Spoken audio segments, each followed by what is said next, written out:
안녕하세요. 원전 우전입니다.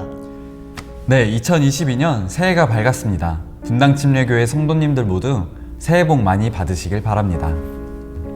저희가 한 달간의 휴식기를 보내고 드디어 다시 이렇게 영상을 촬영하게 되었습니다.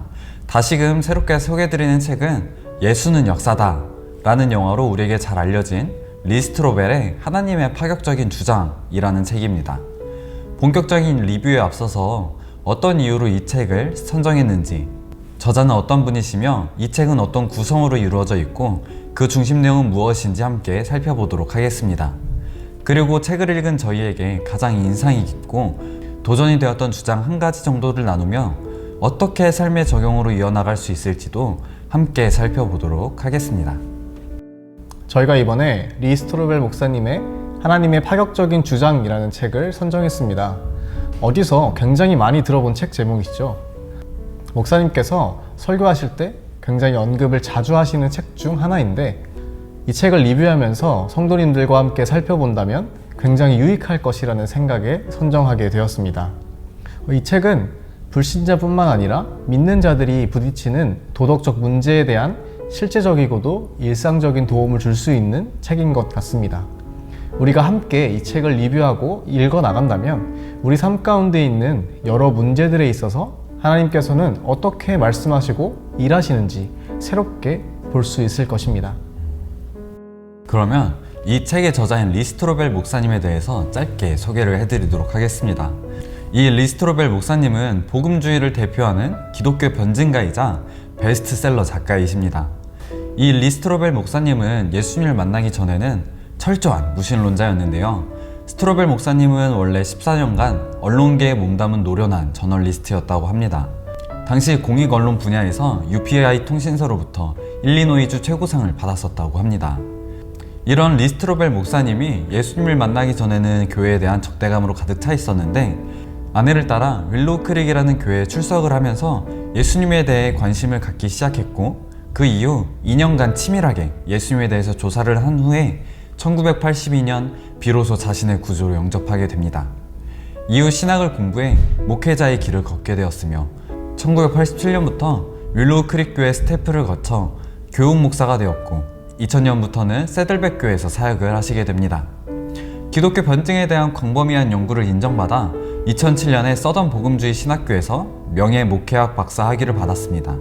현재는 휴스턴 침례대학교에서 기독교 사상을 가르치고 있다고 합니다.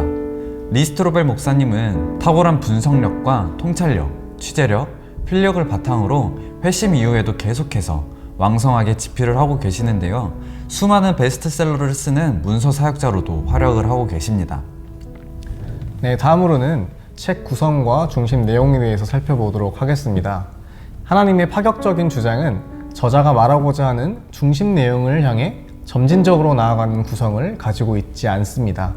저희가 전에 살펴보았던 리차드 백스터의 탐심을 살펴보자면, 우선 탐심이란 무엇인지 그 정의와 징표에 대해 살펴본 후에 우리는 탐심에 어떻게 맞서야 하는지 여러 가르침을 제시하는 구성으로 이루어져 있었습니다.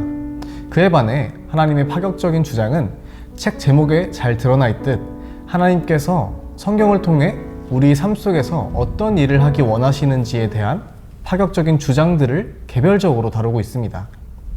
결론을 도출하는 형식보다는 용서, 의심, 고독, 경쟁 등 우리의 삶의 주요 요소들을 하나씩 살펴보면서 우리 삶의 변화를 촉구하고 있습니다. 이 책의 중심 내용은 우리의 삶을 변화시킬 수 있는 하나님의 파격적인 주장이라고 요약할 수 있을 것 같습니다. 저자는 파격적인 주장이야 라는 탄성이 흘러나올 법한 말들을 하고 계신 예수님의 산상수훈과 교훈들에 주목하여 우리가 어떻게 덕을 갖춘 사람이 될 수 있는지, 어떻게 진실한 마음으로 다른 사람들과 관계를 맺을 수 있는지, 어떻게 정직한 인생을 살 수 있는지, 그리고 오늘날의 문화의 소용돌이 속에서 어떻게 영향력 있는 삶을 살 수 있는지에 대해 이야기하고 있습니다. 저자는 매정한 무신론자여 언론인에서 예수의 헌신된 추종자로 탈바꿈하는 변화를 경험했었습니다. 그렇기 때문에 우리에게도 성경에 담겨있는 그 하나님의 파격적인 주장들을 통해 변화되길 촉구하고 있는 것 같습니다. 열린 마음을 가지고 이 책을 통해 하나님께서 우리에 대한 파격적인 주장을 하셨음을 살펴본다면 각자의 태도, 관점, 가치관, 그리고 인생이 변화되는 귀한 시간이 될 것을 확신합니다. 혹시 원장님께서는 이 책을 읽으면서 조금 인상 깊었던 부분이나 도전이 되었던 부분, 혹은 좋았던 부분이 있었을까요? 네. 저는 이 책을 읽으면서 우선 좋았던 것은 정말 실제적인 방안들에 대해서 이야기한다는 것이었습니다. 어떤 문제들에 대해서 이야기하고 또 단계별로 나누어 하나하나 짚어주면서 어떻게 해야 이 문제들을 해결할 수 있을지 또 발견할 수 있을지에 대해서 이야기해 주는 것이 읽고 또 적용하기에 굉장히 편하고 좋더라고요. 또 이 책을 읽으면서 제가 가장 인상 깊게 읽었던 부분은 일말의 의심은 신앙을 더 견고하게 해준다는 것이었습니다. 의심이라는 것을 생각해 볼 때 흔히 생각하는 것이 굉장히 믿음이 없는 것이고 또는 죄악된 행동으로 치부를 하잖아요. 그래서 의심은 무조건 나쁜 것이라는 인식 때문에 의심하지 않고 그냥 다 퍼두고 무작정 믿고는 하는데, 저자는 이 부분에 대해서 오히려 이 의심이 신앙을 더 견고하게 해준다는 것이 인상 깊게 다가오더라고요.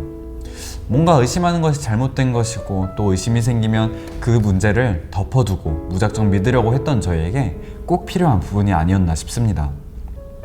하나님의 말씀은 분명한 진리입니다. 그렇기 때문에 진리에 대해서 의심이 든다고 하더라도 이 의심은 분명히 확신으로 변할 것이고 오히려 이 의심을 통해서 하나님에 대해서 더 배울 수 있을 것이라는 생각이 들었습니다. 그렇기 때문에 이 문제에 대해서 생각을 하면서 내가 삶 가운데서 이 의심을 모두 다 배제하고 그냥 무작정 믿으려고 했던 저의 모습이 있지 않은가 살펴보게 되었고, 그런 문제들에 대해서 있을 때 그 문제들에 대해서 계속해서 찾아보고 또 하나님께 구하는 그런 시간들을 보내야 될 것 같다는 생각이 들었습니다. 저 이번 학기 제가 수업을 들을 때 네. 목회학 교수님께서 그런 말씀을 굉장히 자주 하셨어요.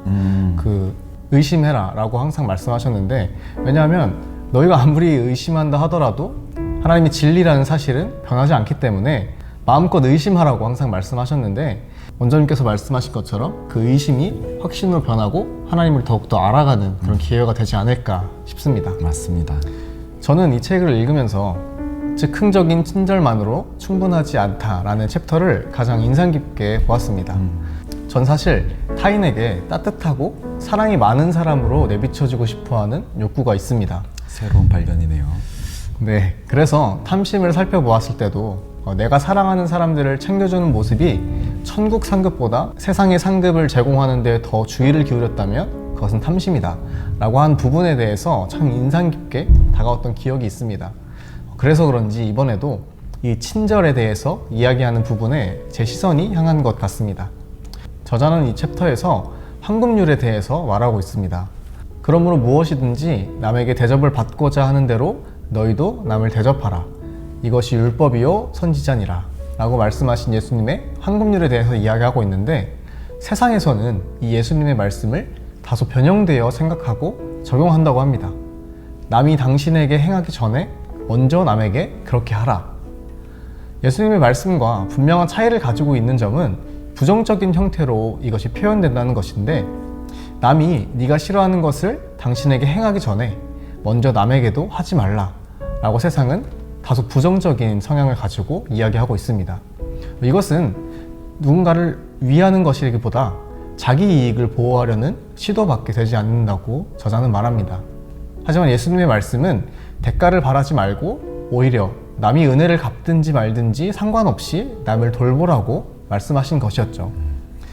이것을 살펴보면서 저도 어쩌면 제가 싫어하는 것을 남이 저에게 하지 않도록 내가 먼저 하지 말아야지 라는 생각으로 이 말씀을 이해하고 있었지 않았나, 그렇게 행동하지 않았나 라는 생각이 들었고, 또 예수님께서는 그런 생각은 너의 이익을 보호하려는 시도밖에 되지 않는다, 오히려 대가를 바라지 않고 오히려 먼저 남에게 행동하라 라고 말씀하셨던 것 같습니다. 그렇게 생각해보면 저도 그렇게 생각했던 것 같아요. 뭔가 자기 이익을 보호하려는 시도 정도까지만 생각을 하고 내가 다른 사람들에게 무슨 얼만큼 해줘야겠다 이런 것보다도 내가 이렇게 해주면 저 사람도 이렇게 해주겠지, 이런 식으로 황금률을 받아들인 것이 아닌가 싶습니다. 그렇기 때문에 저도 이 부분이 굉장히 새롭게 다가왔고 또 이렇게 살아야겠다라는 생각이 조금 들었습니다. 오늘은 새롭게 리뷰할 책인 하나님의 파격적인 주장에 대해서 간략하게 살펴보았습니다. 성경은 하나님이 우리의 삶 속에서 어떤 일을 하기 원하신지에 대해 놀라운 주장들로 가득합니다. 그 주장은 믿음, 내면, 관계, 사업 등 삶 전체를 놀랄만한 것으로 만들어 놓을 것입니다. 이 책을 살펴봄을 통해 세상의 상식을 거스르는 하나님의 파격을 마주하고 우리의 삶 속에서 일어날 파격적인 변화들에 대해 기대하는 마음으로 앞으로의 리뷰를 함께 해주시기 바랍니다. 업로드는 기존 화요일에서 목요일로 주 1회 업로드 되게 됩니다. 함께 이 리뷰 영상을 시청해 주시고 받은 은혜가 있으시다면 언제든지 저에게 나눠주시길 바랍니다. 그럼 지금까지 원전 우전이었습니다. 감사합니다.